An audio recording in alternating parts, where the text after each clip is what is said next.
بسم اللہ الرحمن الرحیم۔ السلام علیکم ناظرین، آج کی ویڈیو میں ہم آپ کو بت پرستی کے حوالے سے حقائق بتائیں گے اور ہم آپ کو بتائیں گے کہ خانہ کعبہ میں کتنے بت رکھے گئے تھے۔ ناظرین، ویڈیو شروع کرنے سے پہلے ہماری آپ سے درخواست ہے کہ اگر آپ ہمارے چینل پر نئے ہیں تو ہمارے چینل کو سبسکرائب ضرور کر دیں اور ہماری ویڈیو کو بھی دوستوں تک شیئر کرنا مت بھولیے گا۔ ناظرین، اسلام کے ظہور سے پہلے مشرکین نے اللہ تعالیٰ کے گھر خانہ کعبہ کو بت پرستی کا گڑھ بنا رکھا تھا۔ بتوں کے نام کا حج اور طواف کیا جاتا، ان کو سجدے کیے جاتے، انہیں خدا کے ہاں سفارشی تصور کیا جاتا تھا اور ان بتوں کے لیے نذرانے اور قربانیاں پیش کی جاتی تھیں۔ لیکن ناظرین، سوال یہ ہے کہ جب سب انبیاء کرام نے توحید کی دعوت دی تو دنیا میں بت پرستی کا آغاز کیسے ہوا؟ اور آخر یہ بت پرستی کا رواج توحید کے مرکز خانہ کعبہ تک کیسے پہنچ گیا؟ دنیا میں سب سے پہلے بت پرستی حضرت نوح علیہ السلام کے دور کے بعد شروع ہوئی۔ روایات سے معلوم ہوتا ہے کہ حضرت نوح علیہ السلام کے زمانے میں 5 ولی اللہ تھے جن کے نام ود، سواع، یغوث، یعوق اور نصر ذکر کیے ہوئے ہیں۔ یہ بزرگ گزشتہ نبیوں اور حضرت نوح علیہ السلام کے دین پر قائم تھے۔ جب ان بزرگوں کا یک بعد دیگر انتقال ہو گیا تو ان کے قبیلے اور شہر کے لوگ نہایت رنج میں مبتلا رہنے لگے۔ ایک روز جب اہل قبیلہ ان کی یادوں میں مغموم بیٹھے تھے تو شیطان ایک بزرگ کی شکل اختیار کر کے ان کے پاس آیا اور کہا کہ تمہارے درد کی دوا اب میرے پاس موجود ہے۔ ان کے استفسار پر اس نے مشورہ دیا کہ اپنے 5 بزرگوں کی تصویریں بنا لو اور ان کو ان کے اجتماع گاہ میں رکھ دو۔ جب تم ان تصاویر کو دیکھو گے تو تمہارے دل کا درد کم ہوگا۔ چنانچہ اہل قبیلہ ابلیس کے جھانسے میں آ گئے اور ان کی تصاویر بنا لیں۔ صبح و شام ان کی زیارت کرتے مگر ان کی عبادت نہیں کرتے تھے۔ اس طرح اور لوگ بھی ان کی زیارت کو آنے لگے۔ یہ سلسلہ چلتا رہا۔ ناظرین، جب ایک نسل ختم ہوئی اور دوسری نسل وجود میں آئی تو اسے معلوم نہ تھا کہ یہ تصاویر دراصل انسانوں ہی کی ہیں۔ چنانچہ ابلیس نے ان کو پٹی پڑھائی کہ یہ تمہارے معبود ہیں، تم ان سے اپنی ضروریات کے مطابق چیزیں مانگ سکتے ہو، اور وہ لوگ ان پر پھول اور مالیں چڑھانے لگے۔ اور جب وہ تصاویر پرانی ہو گئیں تو شیطان ہی کے مشورے سے ان کی شکل کے بڑے بڑے بت تراش لیے گئے اور اس طرح دنیا میں بت پرستی کا آغاز ہو گیا۔ شہر مکہ جو شروع سے ہی توحید کا مرکز رہا ہے، اس میں بت پرستی کا آغاز بنو خزاع کے سردار عمر بن لئی نے کیا۔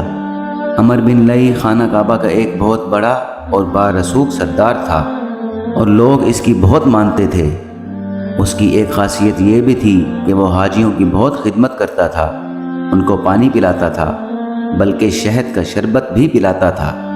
اس زمانے میں بھی حاجیوں کی خدمت کو بہت ثواب سمجھا جاتا تھا اور اعزاز کی بات سمجھی جاتی تھی۔ ایک دفعہ یہ شخص عمر بن لئی اپنی تجارت کے سلسلے میں ملک شام گیا تو وہاں اس نے بت پرستی ہوتی ہوئی دیکھی۔ وہاں ایک قوم آباد تھی جس کا نام کتابوں میں عمالقہ آیا ہے۔ اس قوم نے بھی اپنے بزرگوں کے بت بنائے ہوئے تھے اور ان کا کہنا تھا کہ مانتے تو ہم ایک خدا کو ہیں، لیکن کیونکہ خدا ہمیں نظر نہیں آتا تو ہمیں لگتا ہے کہ اس تک ہماری بات نہیں پہنچتی، اس لیے ہم نے یہ چھوٹے چھوٹے خدا بنا لیے ہیں۔ کوئی ہوا کا خدا ہے، کوئی پانی کا، تو کوئی رزق کا۔ ہم ان خداؤں سے بات کرتے ہیں اور یہ ہماری سفارش بڑے خدا سے کر دیتے ہیں۔ چونکہ یہ ہمارے سامنے ہوتے ہیں تو ہماری عبادت بھی اچھی ہو جاتی ہے۔ ناظرین، عمر بن لئی کو یہ بات بہت پسند آئی اور وہ وہاں سے ایک بت خرید لائے اور خانہ کعبہ میں رکھ دیا۔ اس بت کا نام حبل تھا۔ ناظرین، یہ وہ پہلا بت تھا جو خانہ کعبہ میں رکھا گیا۔ حبل انسان کی شکل میں تھا۔ اس کو اہل مکہ سب سے بڑا اور اہم بت سمجھنے لگے۔ حبل کا دایاں ہاتھ ٹوٹا ہوا تھا۔ قریش مکہ نے وہ ہاتھ سونے کا بنوا کر لگوا دیا۔ حبل کے علاوہ عرب کے قدیم بتوں میں سے منات ہے، یہ مسلل میں رکھا گیا تھا۔ پھر طائف میں لات اور اس کے بعد وادی نخلہ میں عزا نامی بت وجود میں آیا۔ یہ تینوں عرب کے بڑے بت تھے۔ اس کے بعد حجاز کے ہر خطے میں بت اور بت پرستی اور شرک نے قدم جما لیے۔ زمانہ جاہلیت میں صفا اور مروہ پر 2 بت رکھے گئے تھے۔ صفا پر جو بت تھا اس کا نام اساف، اور جو بت مروہ پر رکھا گیا تھا اس کا نام نائلہ تھا۔ اس کے بعد عمر بن لئی نے وہی بات کی جو قوم عمالقہ نے اپنے بتوں کے بارے میں کی تھی۔ پھر اس نے مکہ کے باقی قبیلوں کو دعوت دی کہ وہ بھی اپنے اپنے بت بنا کر خانہ کعبہ میں لا کر رکھ دیں، لیکن شرط یہ رکھی کہ وہ بت مکہ کی مقدس مٹی سے بنائے جائیں۔ اس طرح مکہ میں بت پرستی شروع ہوئی، اور بعد میں جس قبیلے کا بت خانہ کعبہ کے اندر رکھا ہوتا تھا یہ اس کے لیے بڑے اعزاز کی بات ہوا کرتی تھی۔ ناظرین، عرب کے قبائل اپنی محبت اور دشمنی دونوں کے لیے مشہور ہیں، تو جس قبیلے کا مکہ والوں سے جھگڑا ہو جاتا اس قبیلے کا بت خانہ کعبہ سے نکال دیا جاتا تھا۔ یہ اس وقت ان کے خداؤں کا حال تھا۔ کہا جاتا ہے کہ عمر بن لئی کے تابع ایک جن تھا، اس نے عمر بن لئی کو جدہ میں دفن قوم نوک کے بتوں کے بارے میں بتایا۔ چنانچہ عمر بن لئی ان بتوں کو نکال لایا اور حج کے ایام میں انہیں مختلف قبائل کے حوالے کیا۔ یوں ہر قبیلے اور ہر گھر کا اپنا اپنا بت ہو گیا۔ اس آدمی کا ذکر اللہ کے رسول صلی اللہ علیہ وسلم کی ایک حدیث مبارکہ میں آتا ہے۔ جناب ابو ہریرہ رضی اللہ تعالیٰ عنہ نے بیان کیا کہ اللہ کے نبی صلی اللہ علیہ وسلم نے فرمایا، میں نے عمر بن لئی خزائی کو دیکھا کہ جہنم میں وہ اپنی انتڑیاں گھسیٹ رہا تھا، اور یہی عمر وہ پہلا شخص ہے جس نے صائبہ کی رسم نکالی، اور اس کی اس حرکت کی وجہ سے اللہ کے گھر کعبہ میں رفتہ رفتہ 360 بت رکھ دیے گئے۔ کعبہ میں یہ بت پرستی سالہ سال چلتی رہی، یہاں تک کہ کوئی بھی توحید کا اقرار کرنے والا شخص ان بتوں کے خلاف بات کرتا تو مشرکین اس کی جان کے دشمن بن جاتے۔ جبکہ اس سے پہلے مکہ میں حضرت ابراہیم علیہ السلام کا دین تھا۔ حضرت ابراہیم علیہ السلام خود بتوں سے بیزار تھے، لیکن آہستہ آہستہ یہ لوگ اسلامی تعلیمات سے دور ہوتے چلے گئے اور بہت سی معاشرتی برائیوں میں گھرتے چلے گئے، اور پھر اس نبی کا انتظار ہونے لگا جن کے بارے میں گزشتہ آسمانی کتابوں میں بہت سی نشانیاں بتائی گئی تھیں۔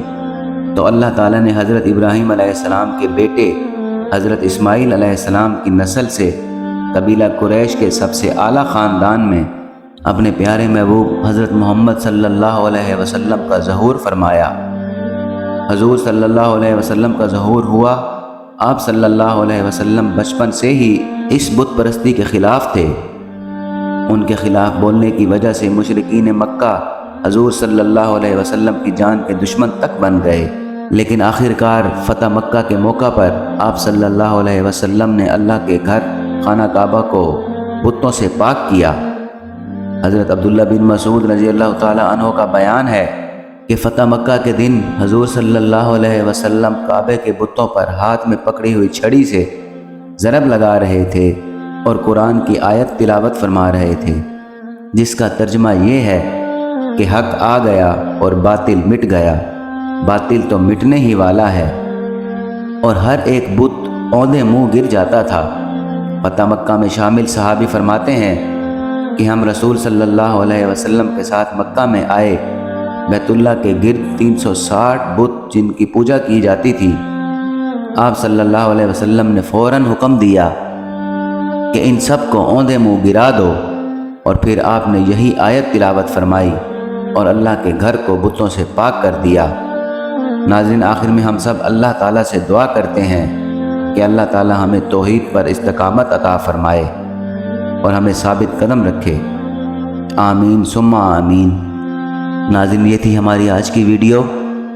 امید کرتے ہیں کہ ہماری ویڈیو آپ کو پسند آئی ہوگی۔ اس امید کے ساتھ کہ آپ ہماری ویڈیو کو دوستوں تک شیئر ضرور کریں گے۔ انشاءاللہ بہت جلد آپ کی خدمت میں ایک نئی اسلامی، تاریخی اور معلوماتی ویڈیو کے ساتھ حاضر ہوں گے۔ تب تک کے لیے اجازت دیجیے۔ اللہ حافظ۔